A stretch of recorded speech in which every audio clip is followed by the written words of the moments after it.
एक समय की बात है जब भगवान बुद्ध एक गांव में धर्म सभा को संबोधित कर रहे थे।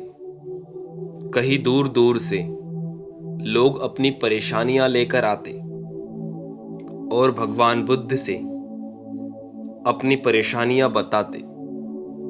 लोग भगवान बुद्ध के पास परेशान होकर आते और जाते वक्त उनके चेहरे पर मुस्कान बनी रहती, क्योंकि भगवान बुद्ध सभी की समस्याओं का हल निकाल देते थे। वही उसी गांव में एक गरीब और निर्धन व्यक्ति रहता था, जो देखता है कि भगवान बुद्ध के पास जितने भी लोग आते हैं, आते वक्त उनके चेहरे पर परेशानियों के बादल रहते हैं, लेकिन जब वो वहाँ से निकलते हैं तो उनके चेहरे पर मुस्कान बनी रहती है।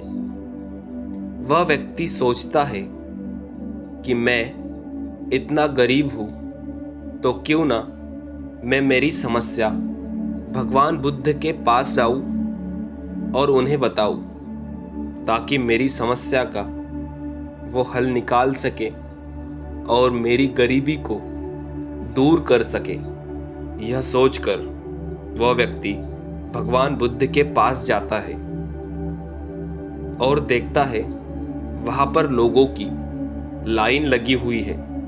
वह अपनी बारी का इंतज़ार कर रहे हैं। जैसे ही उस व्यक्ति की बारी आती है, वह व्यक्ति भगवान बुद्ध के सामने हाथ जोड़कर खड़ा हो जाता है और अपनी बात कहने लगता है।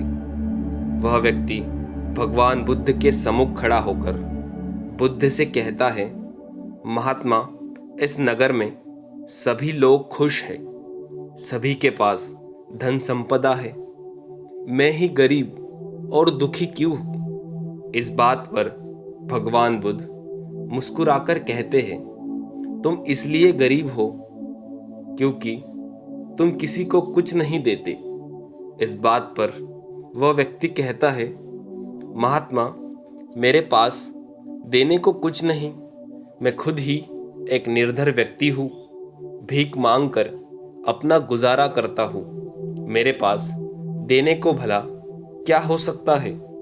भगवान बुद्ध कहते हैं, तेरे पास देने के लिए कुछ नहीं। ईश्वर ने तुझे जुबान दी है, किसी को मीठे बोल बोल दो, किसी की तारीफ कर दो। ईश्वर ने तुझे अच्छा दिमाग दिया है, किसी को अच्छा सुझाव दे सकते हो। दो हाथ दिए हैं, किसी की मदद कर सकते हो। क्यों अपने आप को निर्धन समझता है? यही कारण है कि तू आज गरीब है, दुखी है, क्योंकि तू सोचता है मेरे पास देने को कुछ नहीं। अपने आप को गरीब और दुखी मानता है। भगवान बुद्ध कहते हैं, जो व्यक्ति अपने आप को गरीब और निर्धन मानता है, वह जीवन में कभी खुश नहीं हो सकता।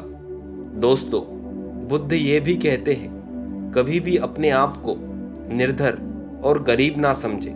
गरीबी और दुख अपने आप दूर हो जाएंगे।